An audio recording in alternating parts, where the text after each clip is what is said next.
লাল শাক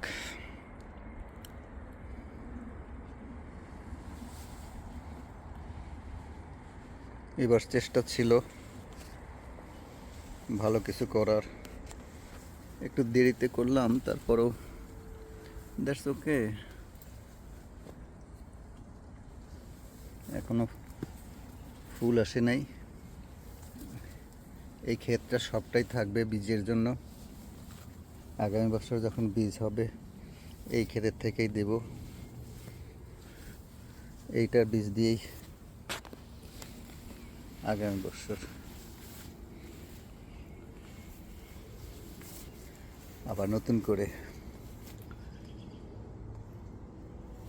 লাল শাক লাগাবো।